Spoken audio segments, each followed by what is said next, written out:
எங்கள் அன்பின் பரலோக பிதாவே, ஆராதனைக்கு தகுதியான ஒரே தெய்வம் நீர் மாத்திரமே. இன்றைக்கு நாங்கள் தியானிக்க போகிற வார்த்தை மூலமாக நீர் எங்களோடு பேசுவீராக. ஆராதனையினால, ஆண்டவரே, வழிபாடுனாலே எங்களுக்கு கிடைக்கிற அந்த விடுதலைக்காக நாங்கள் நன்றி செலுத்துகிறோம். நீர் எங்களோடு பேசும், நாங்கள் கேட்கிறோம். எல்லாவற்றையும் உங்க கரத்திலே கொடுக்கிறோம். இயேசுவின் மூலம் வேண்டிக் கொள்கிறோம் ஜீவனுள்ள நல்ல பிதாவே, ஆமென், ஆமென். யோவான் 4ஆம் அதிகாரம் 24ஆம் வசனத்துல நம்ம வாசிக்கிறோம், தேவன் ஆவியாயிருக்கிறார், அவரை தொழுது கொள்ளுகிற யாவரும் ஆவியோடும் உண்மையோடும் அவரை தொழுது கொள்ளுங்கள் என்றார். தொழுது கொள்ளுகிறவங்க, ஆண்டவரை உயர்த்துறவங்க, அவரை துதிக்கிறவங்க அரமனசா இல்ல, ஆவியோடும் உண்மையோடும் தொழுது கொள்ளணுமா. மாம்சிகமா இல்ல, ஆவியோடும் உண்மையோடும் முழு மனதோடு இயேசுவை மாத்திரம் தொழுது கொண்டு, அவர் எனக்காக மரித்தார், அவர் எனக்காக உயிர்த்தெழுந்தார், அவர் என்னோடு வாசம் பண்ணுகிறார், அவர் என்னோடு பேசுகிறார், அவர் ஒவ்வொரு நாளும் என்னோடு இடைப்படுகிறார், அவர் எனக்கு பாதுகாப்பா இருக்கிறார், போகிற இடங்களில் எல்லாம் என்னை வழி நடத்துகிறார் என்று இயேசுவை மாத்திரம் முழு மனதோடும் முழு ஆத்துமாவோடும் நம்ம ஆராதிக்கணும். அப்போஸ்தலர் 16ஆம் அதிகாரம் 22-34 வரைக்கும் நம்ம வாசிச்சோம். அந்த சம்பவத்துல சொல்லுகிறது, ஏன் பவுலும் சீலாவையும் இருவரையும் ஏன் சிறையில அடைக்கிறார்கள் என்றால், அதற்கு மேலுள்ள வசனங்களை 16-16 இருந்து வாசிச்சோமானால், குறி சொல்ல ஏவுகிற ஆவியை கொண்டிருந்த, குறி சொல்லி எஜமானுக்கு ஆதாயம் கொடுக்கிற ஒரு பெண் இருக்கிறாள். பவுலும் சீலாவும் போயிட்டு இருக்கும்போது ஒவ்வொரு தடவையும் அவங்கள பின்தொடர்ந்து வந்து, இவங்க என்ன பண்றாங்க, உண்மையான தேவனுக்கு ஊழியக்காரர்களா இருக்கிறாங்க, ரட்சிப்பின் வழியை அறிவிக்கிறவங்க அப்படின்னு சொல்லி ஒவ்வொரு தடவையும் சத்தமிட்டு சொல்றா. இப்படியே போய்கொண்டே இருக்கிறது. ஒரு நாள் பவுல் சினம் அடைகிறார். திரும்பி பார்த்து அவளுக்குள்ள இருக்கிற அந்த ஆவியை பார்த்து சொல்றாரு, நீ அவளை விட்டு வெளியே போ. இவர் சொன்ன உடனே கொஞ்ச நேரம் டைம் எடுத்து 10 நிமிஷம் 15 நிமிஷம் இல்ல, வசனம் சொல்லுது, உடனே அவள் உள்ள இருந்த அந்த ஆவி வெளியேறிற்று. அந்த ஆவி வெளியேறினோடனே அவன் நார்மல் ஆயிட்டா, அந்த பெண்ணு நார்மல் ஆயிட்டா. அதை அறிந்த எஜமான் வந்து சொல்றார், இவர்களை அந்த சந்தைக்கு அழைத்து கொண்டு போய், இவங்க வந்து மதம் மாத்துறாங்க. இப்போ அப்படிதான் இருக்கு நிலைமை. இவர்கள் இயேசுவை பத்தி சொல்றாங்க. இவங்க நம்மளோட ரோமருடைய முறைமையை படி சொல்லாம, இவங்க புதுசா யூதர்களுடைய முறைமையை பத்தி சொல்லி நம்மளை வந்து கலகம் பண்ணினார்கள் அப்படின்னு சொல்லி சந்தைக்கு எடுத்து இழுத்து கொண்டு போகிறார்கள். அதுக்கப்புறம் தான் நம்ம வாசிக்கிறோம் 22-34 வரைக்கும், அதிகாரியிடம் ஒப்புவித்து யூதர்களாகிய இவர்கள் கலகம் பண்ணி, நாம் ஏற்றுக்கொள்ள முடியாத முறைமையை போதிக்கிறார்கள் என்றார்கள். ஜனக்கூட்டம் எல்லாம் ஒன்னு சேர்ந்து அவர்களுடைய வஸ்திரத்தை கிழித்து அநேக அடிகளால் அடித்து, வஸ்திரத்தை கிழித்து அடியும் அடிச்சு கொண்டு போய் அவர்களை சிறையில போடுங்க. ஏன்னா ஒருத்தங்களுக்கு விடுதலை கொடுத்ததுக்காக, அவர்களுக்குள்ள இருக்கிற அந்த பிசாசு துரத்துனதற்காக இவர்களுக்கு கிடைத்த நல்ல ஒரு பரிசு. கொண்டு போய், அதுவும் நார்மல் சிறையில வைக்க கூடாது, உட்காவலறையில கொண்டு போய் போடுங்க. தொழுவ மரத்திலே அவர்களை கட்டி வைக்கிறார்கள். அந்த சூழ்நிலையிலும் நடுராத்திரியிலும் பவுலும் சீலாவும் ஜெபம் பண்ணி துதித்து பாடினார்கள். இன்னைக்கு நடுராத்திரியில நம்ம நல்லா கொரட்டை விட்டு தூங்குவோம். நல்லா இருக்கிற நிலைமையிலே நம்ம அப்படிதான் செய்வோம். இது பலவீனம் வந்துருச்சு, நமக்கு காய்ச்சல் வந்துருச்சு, தலைவலி வந்துருச்சுன்னா சுத்தம் நம்ம எழுந்திருக்கவே முடியாது. இப்ப எங்க போய் நான் ஆண்டவரை துதிக்கிறது, இப்ப எங்க போய் ஜெபம் பண்றது? ஆண்டவருக்கு தெரியும் நான் பலவீனமா இருக்கேன், அதனால ஆண்டவர் என்னை மன்னிச்சு விட்டுருவாரு. இல்ல, அனுதினமும் ஆண்டவருக்கு கொடுக்க வேண்டிய நேரத்தை நம்ம கொடுத்துட்டே இருக்கணும். நம்முடைய சூழ்நிலைய பார்க்காம, நம்மளுக்குள்ள பலவீனங்களை பார்க்காம, சோர்ந்து போகாம இடைவிடாமல் ஜெபம் பண்ணுங்கள். அன்னைக்கு சீஷர்களை பார்த்து சொல்றாரு, ஒரு 2 மணி நேரமாவது இல்ல 1 மணி நேரமாவது விழித்திருந்து ஜெபிக்க கூடாதா? அது ராத்திரியில. இங்க பாருங்க, பவுலும் சீலாவும் என்ன பண்ணுகிறாங்க? நடு ராத்திரியில ஜெபம் பண்ணி துதித்து பாடினார்கள். நடுராத்திரி நம்ம பாடினோம்னா அக்கம் பக்கத்துல இருந்து வந்து கதவு தட்டுவாங்க. என்னத்துக்கு சும்மா கத்தி பாடிட்டு இருக்கீங்க, எங்களுக்கு தூங்க முடியல, டிஸ்டர்ப் ஆகுது. ஆனா இவர்கள் பாருங்க, சிறைச்சாலையில இருக்காங்க, கட்டப்பட்ட நிலைமையில இருக்காங்க. ஆனாலும் அந்த வைராக்கியம், தேவனை நான் எங்க இருந்தாலும் துதிப்பேன், என்னை கட்டி வச்சாலும் துதிப்பேன், என்னை அடிச்சாலும் துதிப்பேன், என் வஸ்திரத்தை கிழித்தாலும் நான் துதிப்பேன், நான் தப்பே பண்ணாம என்னை கொண்டு போய் ஜெயில போட்டாலும் நான் ஆண்டவரை துதிப்பேன், நான் அவருக்கு நான் துதிப்பேன், அவரை ஜெபிப்பேன், நான் அவரை ஆராதிப்பேன். இந்த வைராக்கியம் அவர்களுக்குள்ளார இருந்தது. அதனாலதான் அங்க அற்புதம் நடக்குது. சடுதியிலே அஸ்திபாரம் அசையும்படி பூமி மிகவும் அதிர்ந்ததா. துதிக்கிற சத்தத்தை கேட்கும் போது, ஜெபிக்கிற சத்தம் கேட்கும் போது அஸ்திபாரம் அசையும், பூமி அதிரும். இது எல்லாம் நடக்கும்போது உடனே என்ன நடக்குதா? வாசிக்கலாமா? உடனே கதவுகள் எல்லாம்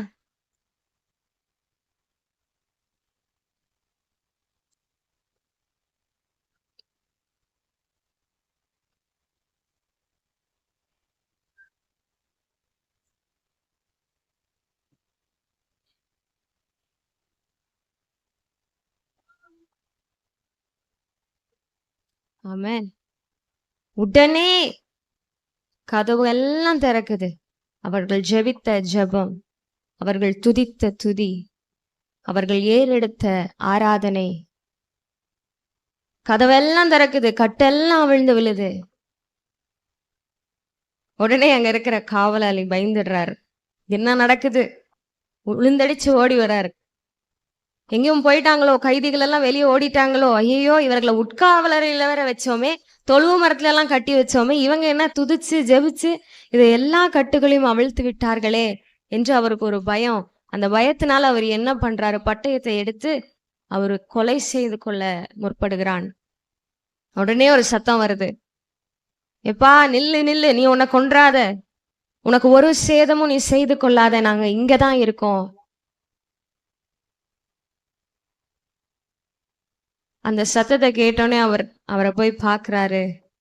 உடனே அவன் என்ன கேட்டான் தெரியுங்களா? காவலாளி அவர்களை வெளியே வரதுக்கு சொல்லி, ஆண்டவமாரே, ரட்சிக்கப்படுவதற்கு நான் என்ன செய்ய வேண்டும்? ரட்சிக்கப்படுவதற்கு நான் என்ன செய்ய வேண்டும்? 31ஆம் வசனத்துல, கிறிஸ்துவை விசுவாசி, அப்பொழுது நீயும் உன் குடும்பமும் நீ என்ன பண்ணுவீங்க? ரட்சிக்கப்படுவீங்க அப்படின்னு சொல்லி பவுலும் சீலாவும் சொல்றாங்க. இதுல இருந்து நம்ம என்ன கற்றுக்கொள்கிறோம் என்றால், உண்மையான ஆராதனை விடுதலையாக்கும்.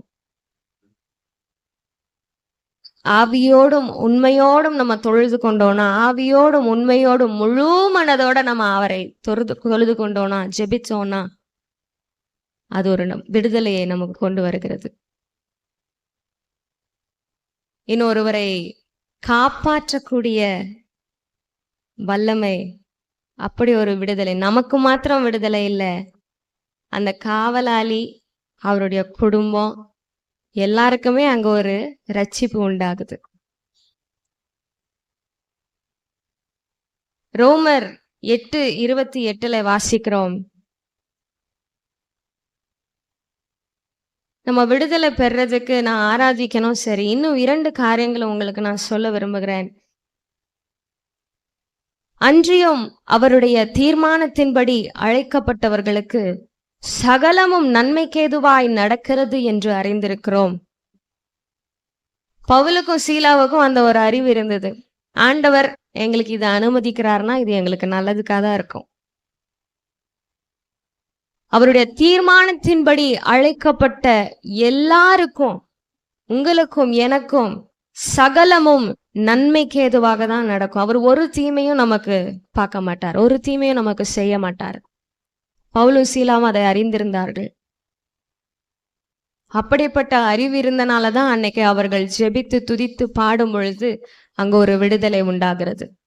இன்றைக்கு நம்மளுடைய வாழ்க்கையிலும் நம்ம நிதானித்து அறியணும். நான் ஆண்டவரை எல்லா நேரத்திலும் எல்லா சூழ்நிலையிலும் நம்புறேனா? மனுஷங்க என்னை பார்த்து தூஷணமான பாஷைகளை வார்த்தைகளை பேசும்போது நான் அப்பயும் ஆண்டவர்கிட்ட, ஆண்டவரே நீர் நல்லவர், நீர் இது நல்லதுக்கு தான் அனுமதிக்கிறீர் சொல்றேனா? இல்லை ஏதாவது ஒரு இழப்பு நேரிடும் பொழுது ஆண்டவர் இதை நல்லதுக்கு தான் செய்யறாரு, என்னோட நல்லதுக்கு தான் அப்படின்னு நம்ம சொல்றோமா? ஒரு பலவீனம் வரும்போது இந்த பலவீனம் எனக்கு ஆண்டவர் அனுமதிச்சதுனாலதான் வருது, இது நன்மைக்கு தான் அப்படின்னு நம்ம சொல்றோமா? நம்மளால சொல்ல முடியறது இல்ல. ஏன் ஆண்டவரே, எதற்காக நீர் இதை அனுமதித்தீர் என்ற கேள்விதான் நமக்கு முதலாக வருகிறதே அன்றி, ஆண்டவரே நீ இதை செய்தீர் நன்றி என்று நமக்கு சொல்ல முடியாது. ஆனால் இந்த வசனம் சொல்லுகிறது, அன்றியும் அவருடைய தீர்மானத்தின்படி அழைக்கப்பட்டவர்களாய் தேவனிடத்தில் அன்பு கூறுகிறவர்களுக்கு சகலமும் நன்மைக்கு ஏதுவாய், சகலமும் எல்லாமே நீங்க என்னென்ன லிஸ்ட் போடுறீங்களோ எல்லாமே நன்மைக்கு ஏதுவாய் தான் நடக்குது. நம்முடைய வாழ்க்கையை நம்ம யோசிச்சு பார்த்தோம்னா தெரியும், பிறந்த நாள் முதல் இப்போ நம்ம இருக்கிற வயது வரைக்கும் ஆண்டவர் எத்தனையோ நன்மைகளை நமக்கு செய்திருக்கிறார். எவ்வளவோ நேரத்துல நமக்கு விடுதலையை கொடுத்திருக்கிறார், நமக்கு சுகத்தை கொடுத்திருக்கிறார், நமக்கு பாதுகாப்பை கட்டளையிட்டிருக்கிறார், நமக்காக தூதர்களை அனுப்புகிறார், நம்முடைய கால்கள் இடராதபடிக்கு நம்மை பாதுகாக்கிறார்.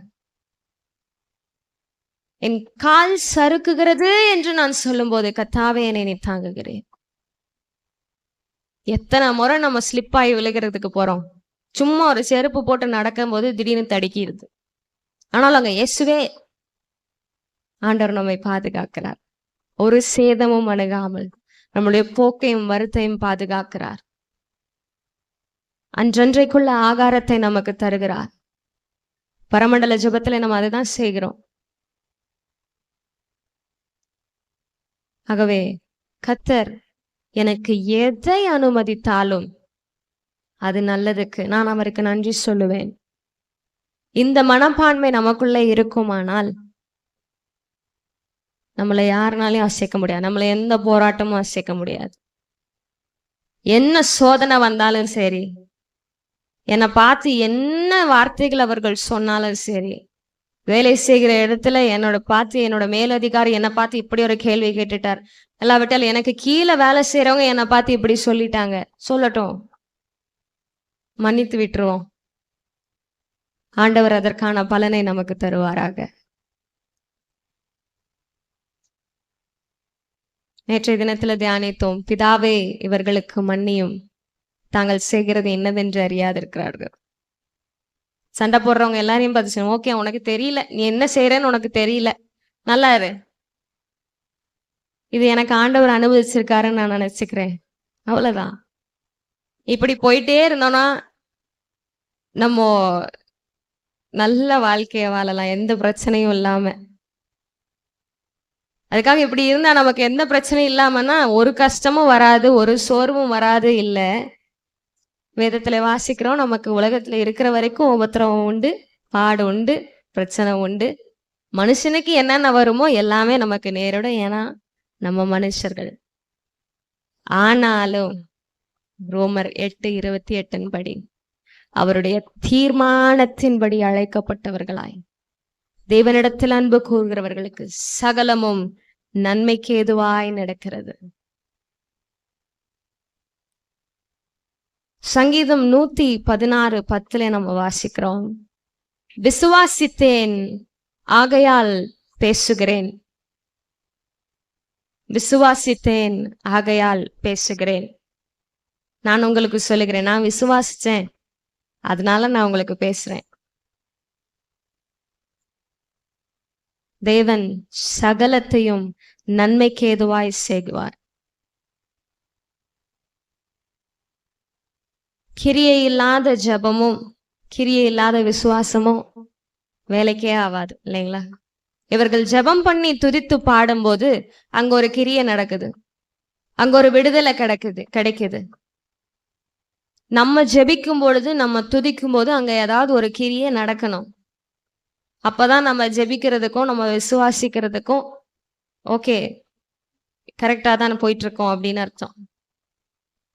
ஒருவேளை இதுவரைக்கும் நம்ம ஜெபித்து ஒரு அற்புதம் நடக்கல, இதுவரைக்கும் நான் விசுவாசிச்சு ஒரு அற்புதமும் நடக்கல அப்படின்னா, இனிமேல் நம்ம ஜெபிக்கிற ஜெபத்துல அந்த கிரியை நம்ம பார்க்கணும். ஒவ்வொரு தடவையும் கேட்கணும், ஆண்டவரே அன்னைக்கு பவுலும் சீலாவும் ஜெபம் பண்ணி துதித்து பாடும் பொழுது அங்க ஒரு விடுதலை கிடைச்சதுன்னா, இன்னைக்கு நான் துதிச்சு ஜெபம் பண்ணி பாடும் பொழுது ஒரு அற்புதம் நடக்கணும், ஒரு விடுதலை நடக்கணும் என்று நான் விசுவாசிக்கிறேன், விசுவாசித்தேன், ஆகையால் பேசுகிறேன்.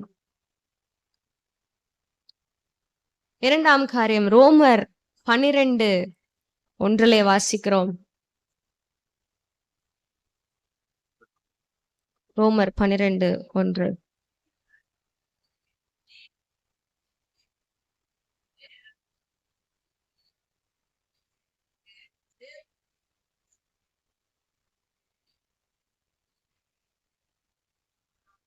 ஆமென். நம்முடைய ஆவி ஆத்மா சரீரத்தை ஜீவ பலியாய் ஒப்பு கொடுக்கணும். காவல்ல வச்சாங்க, தொழுவ மரத்துல கட்ட வச்சாங்க, அவர்கள் வஸ்திரத்தை கிழித்தாங்க, அவர்களை அநேக அடிகளால் அடித்தாங்க. ஆனாலும் அவர்கள் ஆராதனை செய்தார்கள். இன்றைக்கு நமக்கு அந்த மாதிரி எந்த பாடம் கிடையாது. நம்மளை பார்த்து யாரும் அடிக்கல, நம்மளை கொண்டு போய் யாரும் சிறையில வைக்கல, நம்மளை கொண்டு போய் இழுத்து கொண்டு போய் யாரும் தொழுவ மரத்துல கட்டி வைக்கல, நம்மளை பார்த்து இவர்கள் யூதர்கள் அப்படின்னு யாரும் சொல்லல. சொல்றாங்களா அக்கம் பக்கத்துல யாரும் நம்மளை பார்த்து இவர்கள் யூதர்கள் இல்ல. அதனால நம்ம கொஞ்சம் ஈஸியா செய்ய முடியும்னு நினைக்கிறேன். ரோமர் 12:1 படி நம்முடைய ஆவி ஆத்மா சரீரத்தை ஜீவ பலியாக அவருடைய பாதத்துல நம்ம ஒப்பு கொடுக்கணும் எல்லா நாளும். இப்படி புத்தியுள்ள ஆராதனை செய்கிறவர்கள் ஜெபிக்கும் பொழுது, இப்படி புத்தியுள்ள ஆராதனை செய்கிறவர்கள் துதிக்கும் பொழுது, இப்படி புத்தியுள்ள ஆராதனை செய்கிறவர்கள் ஆண்டவரை ஆராதிக்கும் போது எல்லா கட்டுகளும் அவிழ்க்கப்படுகிறது, நமக்கு ஒரு விடுதலை கிடைக்கிறது. நம்ம துதிக்கிறத பார்த்து, நம்ம ஜெபம் பண்றத பார்த்து நம்ம பக்கத்துல இருக்கிறவங்க வந்து நம்மகிட்ட கேட்கணும், என்ன ஒரே வித்தியாசமா இருக்கு, நீங்க மட்டும் எப்படி நல்லா இருக்கீங்க? எங்களை பார்த்து என்னோட சொந்தக்காரங்களும் அநேகர் என்கிட்ட கேட்குறது, அதனால நீ மட்டும் நல்லா இருக்கே, ஒண்ணு நீ மட்டும் பாட்டு பாடுற, நல்லா போகுது யூடியூப்ல, எல்லாம் ஆண்டவருடைய கிருபை.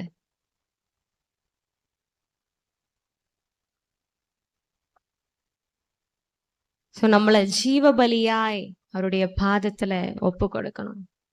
ஒவ்வொரு நாளும் ஆண்டவரே இன்னைக்கு உங்க பாதத்துல நான் என்ன ஜீவ பலியா ஒப்பு கொடுக்கிறேன், என்னுடைய ஆவி ஆத்மா சரீரத்தை நான் ஒப்பு கொடுக்கிறேன், என்ன நான் தாழ்த்துறேன், நான் ஒண்ணுமே இல்லை, நீங்க மாத்திரம்தான் பெரியவர், நீங்க மட்டும்தான் உயர்ந்திருக்கணும் என்று நான் ஒவ்வொரு நாளும் கேட்கணும். இப்படிப்பட்ட கிரியை உள்ளவர்கள், இப்படிப்பட்ட சாக்ரிஃபைஸ பண்றவங்க, ஒப்பு கொடுக்கிற காரியங்களை செய்கிறவங்களுக்கு தான் இந்த விடுதலை. இந்த விடுதலை நமக்கு மட்டும் இல்லை, மற்றவர்களுக்கும். அந்த காவலாளி எப்படி இவர்கள் துதித்து பாடினதை கேட்டு அவங்க கிட்ட வந்து கேட்டானோ, அதே போல இன்றைக்கு நம்மிடத்திலும் அநேகர் வந்து கேட்கணும், எனக்காக ஜெபம் பண்ணுங்க, எனக்கு முடியல, எனக்காக ஜெபம் பண்ணுங்க, நீங்க ஜெபிச்சா சுகம் கிடைக்கும்னு நான் நம்புறேன். ஒரு 2 மாசத்துக்கு முன்பு, 2 இல்ல போன மாசத்துல நாங்க மதுரைக்கு ஒரு மீட்டிங்காக போயிருந்தோம். அந்த அன்னைக்கு திடீர்னு ஆண்டவர் உள்ள ஏவுகிறார்,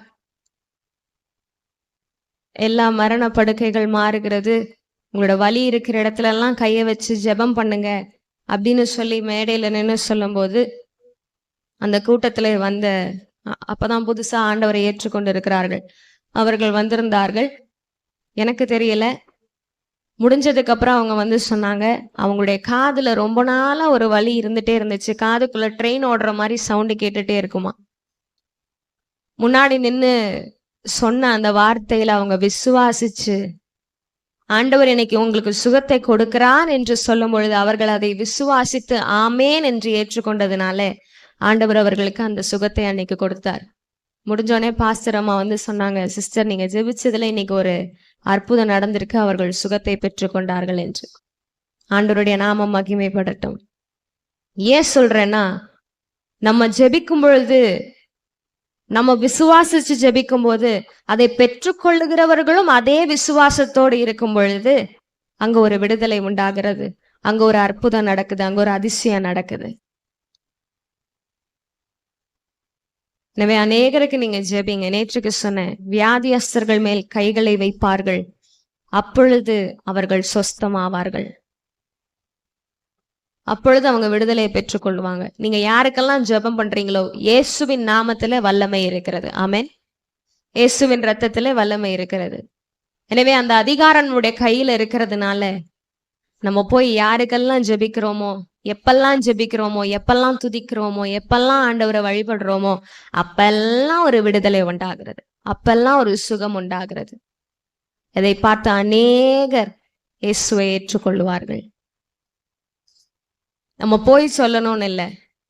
அங்க பவுலும் சீலாவும் போய் காவலாளிக்கோ யாருக்கும் எதுவும் சொல்லல. அவர்கள் பண்ண ஒரே விஷயம், ஜெபம் பண்ணாங்க, துதிச்சாங்க, பாடினாங்க. இதை காதோரமா கேட்டவர்கள் ரட்சிக்கப்பட்டார்கள். அவர் மாத்திரம் இல்ல, அவருடைய குடும்பமும் ரட்சிக்கப்படுது. அதுக்கடுத்து என்ன பண்றாங்க, அவர்களுக்கு அந்த வசனத்தை சொல்லி அவர் போதிக்கிறார். இது அதுக்கடுத்த ப்ராசஸ். அவங்க ரட்சிக்கப்பட்டதுக்கு அப்புறம், உங்களால ஒருவர் ரட்சிக்கப்படுறாங்க, உங்களால ஒரு விடுதலை பெற்றுக்கொள்றாங்கன்னா அவங்களுக்கு வசனத்தை சொல்லுங்க, வசனத்தை போதியுங்க.